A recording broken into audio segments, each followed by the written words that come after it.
पिछले वीडियो में मैंने बताया कि मांडव कैसे पहुंचा जा सकता है, साथ ही जहाज महल घूमने की पूरी जानकारी दी। पिछले वीडियो की लिंक मैं डिस्क्रिप्शन में दे दूंगा। जहाज महल घूमने के बाद मैं निकल जाता हूं मांडव में ही बनी जामा मस्जिद की तरफ। क्या भाव है अम्मा?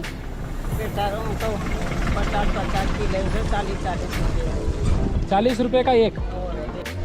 यदि आप इमली खाने के शौकीन हैं तो नॉर्मली आपने हर जगह छोटी इमली खाई होगी, लेकिन जब आप मांडव में आएंगे तो आपको बड़ी बड़ी यहाँ पर इमली खाने के लिए मिलेगी। यहाँ की इमली कुछ स्पेशल है, आसपास में कहीं नहीं पाई जाती, बस मांडव के अंदर ही यह इमली पाई जाती है। जामा मस्जिद के सामने ही बना है अशरफी महल। कहा जाता है कि मांडू के शासक गयाउद्दीन खिलजी ने अपनी रानियों का वजन कम करने के लिए इस महल की सीढ़ियां चढ़ने उतरने को कहा और हर सीढ़ी के बदले एक अशरफी देने का वादा किया। इसके बाद इस महल को अशरफी महल के नाम से जाना जाता है। यहाँ पर महमूद खिलजी की कब्र भी बनी हुई है। अशरफी महल में जब आप आएंगे तो यहाँ पर एक आपको मकबरा दिखेगा। बाकी ये महल जो है पूरा खंडर हो चुका है, तो जस्ट जामा मस्जिद के सामने ही है, थोड़ा समय हो तो देख भी सकते हैं। अशरफी महल और जामा मस्जिद के बीच में कई दुकानें लगी हुई है। यहाँ पर आप नाश्ता कर सकते हैं व यहाँ पर जूस भी पी सकते हैं, जहां आपको अलग अलग जूस और नाश्ता के ऑप्शन मिल जाएंगे।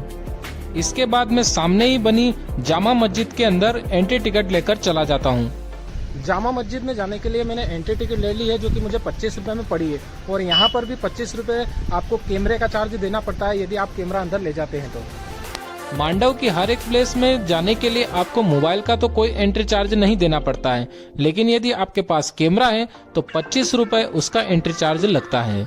ऐसा माना जाता है कि जामा मस्जिद एक ऐतिहासिक मस्जिद है। यह वास्तुकला की मुगल शैली से बनाया गया है।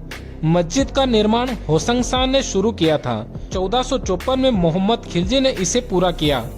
यह मस्जिद अंदर से खाली है व इसमें कई स्तंभ हैं। मस्जिद सोमवार से शनिवार सुबह 8 बजे से शाम 6 बजे तक, रविवार को सुबह 7 बजे से शाम 7 बजे तक खुली व शुक्रवार को बंद रहती है। इस मस्जिद के अंदर से ही होशंग शाह मकबरा जाने का रास्ता बना हुआ है और होशंग शाह मकबरा इस मस्जिद के पीछे ही बना हुआ है। होशंग शाह का मकबरा भारत का पहला संगमरमर का मकबरा माना जाता है, जिसका निर्माण 15वीं शताब्दी में करवाया था। होशंग शाह मध्य भारत के मालवा सल्तनत के पहले औपचारिक रूप से नियुक्त सुल्तान थे। यह मकबरा पूरी तरह से संगमरमर का माना जाता है। ऐसा कहा जाता है कि आगरा के ताजमहल का निर्माण इसी मकबरे से प्रेरित होकर हुआ था। मकबरे के स्तंभों और कोष्ठकों के डिजाइन में हिंदू वास्तुकला का प्रमुख प्रभाव है व अंदर एक धर्मशाला भी बनी है। इसके बाद मैं निकल जाता हूँ रानी रूपमती महल की ओर, जो जामा मस्जिद से 5 किलोमीटर की दूरी पर स्थित है, जहाँ रास्ते में आपको ग्रामीण परिवेश देखने को मिलेगा। रानी रूपमती महल जाने का रास्ता बहुत ही अच्छा बना हुआ है। लगभग 10 मिनट गाड़ी चलाने के बाद मैं पहुंच जाता हूं रानी रूपमती महल, जहां बाहर ही एंट्री टिकट कटवानी पड़ती है। एंट्री गेट के अंदर जाते ही आपको सबसे पहले रेवा कुंड के पूर्व में बाज बहादुर महल दिखेगा।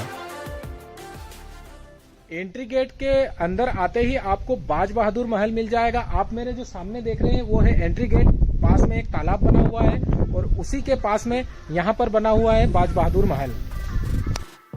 यह महल रेवा कुंड के पूर्व में पर्वतीय ढलान पर बना हुआ है। इसके प्रवेश द्वार पर एक फारसी का अभिलेख है। इससे ज्ञात होता है कि इसका निर्माण 1500 ईस्वी में नसीरुद्दीन द्वारा करवाया था। इस महल के रेवा कुंड समीप होने के कारण यह बाज बहादुर को प्रिय था। बाज बहादुर की प्रेमिका रानी रूपमती प्रायः रेवा कुंड जाया करती थी। बाज बहादुर महल रानी रूपमती महल से पहले देखने को मिलता है व यहाँ से रानी रूपमती का महल भी दिखाई देता है। महल के अंदर एक कुंड बना हुआ है। इस कुंड में सीढ़ियां बनी हुई हैं और नीचे की तरह डिजाइन बनी हुई है। यहाँ पर अंदर एक बगीचा भी बना हुआ है व ऊपर की ओर छतरी बनी हुई है।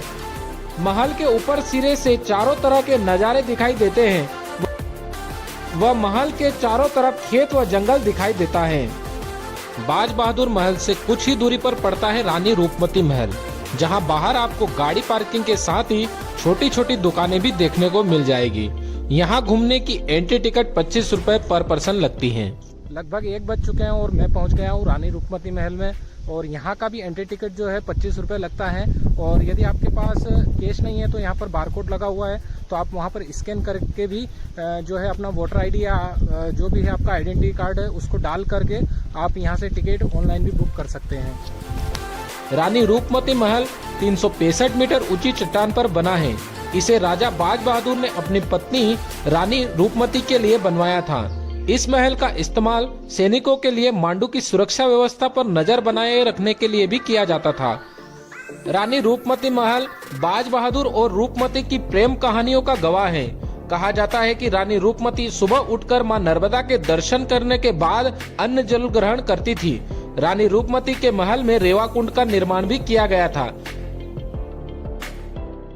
रानी रूपमती महल के सबसे टॉप पर मैं पहुंच गया हूं और आप जो नीचे देख रहे हैं छतरी, वहां से रानी रूपमती मां नर्मदा नदी का दर्शन करने के बाद में सुबह भोजन करती थी और सुबह उठ के सबसे पहले वो मां नर्मदा के दर्शन करती थी, ऐसा कहा जाता है। मांडू शहर रानी रूपमती और बाज बहादुर की प्रेम कहानी के लिए ही प्रसिद्ध है। यह महल मांडू के आखिरी छोर पर बना हुआ है और रूपमती अपने महल से नर्मदा के दर्शन करती थी। वह रानी रूपमती के महल के ऊपर जाने के लिए आपको इन घुमावदार रास्ते पर होते हुए जाना पड़ेगा। महल के ऊपर इस जगह पर सैनिक भी रहा करते थे। रानी रूपमती के महल के निचले हिस्से में लंबी लंबी गैलरी देखने के लिए मिलती है। यह गैलरी बहुत ही सुंदर लगती है और यहाँ पर फोटो बहुत ही जबरदस्त आती हैं। गलियारे में एक तरफ दीवार थी और एक तरफ सुंदर धनुषाकार खुले दरवाजों की आकृति बनी हुई थी। रूपमती महल में गलियारे से आगे बढ़ते ही मुझे यहाँ एक बगीचा दिखाई देता है। यह बगीचा इस महल की सुंदरता को और भी बढ़ा देता है।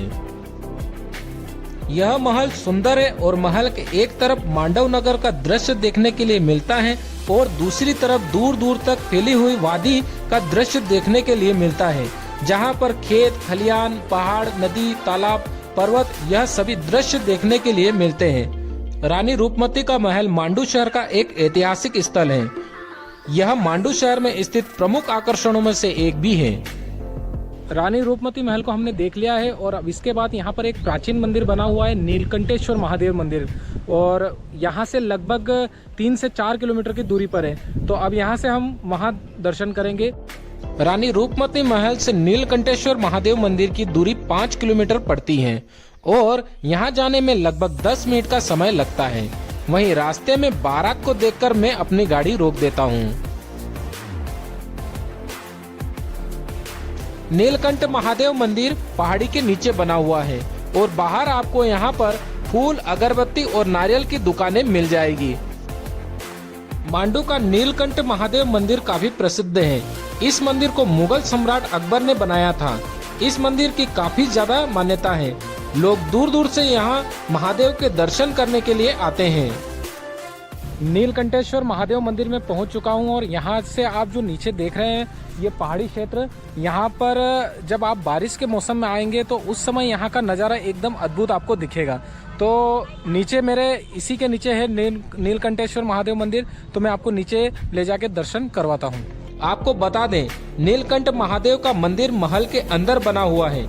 इस मंदिर के दर्शन करने के लिए सैलानियों को 60 सीढ़ियां नीचे उतरकर जाना पड़ता है। यहाँ से जाते वक्त एक कुंड भी आपको देखने के लिए मिलता है, जिसका पानी बेहद पवित्र माना गया है। नीलकंठेश्वर महादेव मंदिर के जस्ट सामने ही आपको एक कुंड दिखेगा और यहाँ पर आपको छोटी छोटी मछलियाँ दिखेगी जो कि बहुत ही खूबसूरत है। और बारिश के मौसम में यहाँ हर अलग अलग जगह से पानी आता है, तो उस समय जब आप यहाँ पर आएंगे तो आपको और भी यहाँ पर अच्छा लगेगा। यहाँ आपको एक गणेश जी का मंदिर भी देखने के लिए मिलता है, जहाँ विदेशी लोग भी माथा टेकते हैं। सुंदर वादियों के बीच में बसा महादेव का ये मंदिर खुद में बेहद खास है। यहाँ महादेव का 24 घंटे जलाभिषेक होता है। खास बात यह है कि ये जलाभिषेक कोई पुजारी या भक्त नहीं बल्कि प्रकृति करती है। बरसों से यह परंपरा चली आ रही है। दरअसल महादेव मंदिर में एक झरना है जो हमेशा महादेव का जलाभिषेक करता रहता है। यहाँ का प्राकृतिक दृश्य और सुंदरता लोगों का मन मोह लेती है और चारों ओर आपको हरियाली ही हरियाली देखने को मिलेगी जो आपको सुकून देगी। यहाँ लोग अक्सर पिकनिक के लिए भी आते हैं। बात कर लेते हैं मांडव घूमने के बेस्ट समय की। तो यहाँ पर घूमने का जो बेस्ट समय रहेगा वो आपका बारिश का ही रहेगा। मैं तो ठंड के मौसम में आया हूँ, इस समय यहाँ पर हरियाली नहीं मिलती। यदि आप बारिश के मौसम में आते हैं तो यहाँ पर हरियाली भी बहुत सारी मिलेगी, उसके साथ में कई वाटरफॉल भी आपको देखने के लिए मिलेगा। यदि मांडव की असली खूबसूरती यदि आपको देखना है तो आपका सबसे बेस्ट समय रहेगा वो रहेगा बरसात का समय। बात कर लेते हैं मांडव घूमने के बारे में। तो यहाँ पर मांडव में आपका जो एंट्री टिकट का जो खर्चा आएगा वो लगभग 75 रुपये पर पर्सन के हिसाब से आएगा। और मांडव आप मात्र एक दिन में घूम सकते हैं। यदि आपको यहाँ पर नाइट स्टे करना है तो यहाँ पर कई रिसोर्ट भी बने हैं और यहाँ पर कई सस्ते होटल भी हैं जहाँ पर आप रुक सकते हैं। यहाँ पर रुकने में आपको लगभग 500 से 1000 रुपये में होटल मिल जाएंगे और 2-2500-3000 तक रिसोर्ट भी मिल जाएंगे। उसी के साथ में यहाँ पर खाने पीने के लिए भी कई रेस्टोरेंट बने हुए हैं जो 100 से 150 रुपये में थाली में आपको यहाँ पर मिल जाएंगे। यदि आप एक दिन में ही मांडव घूमना चाहते हैं तो आपका पर पर्सन मात्र 75 रुपये एंट्री टिकट लगने वाला है। तो यहाँ पर आने के लिए सबसे बेस्ट रहेगा कि आप अपने पर्सनल वाहन से यहाँ पर आएँ। तो यही थी मांडव की जानकारी। इसके बाद में हम यहाँ से करेंगे दूसरी जगह की यात्रा।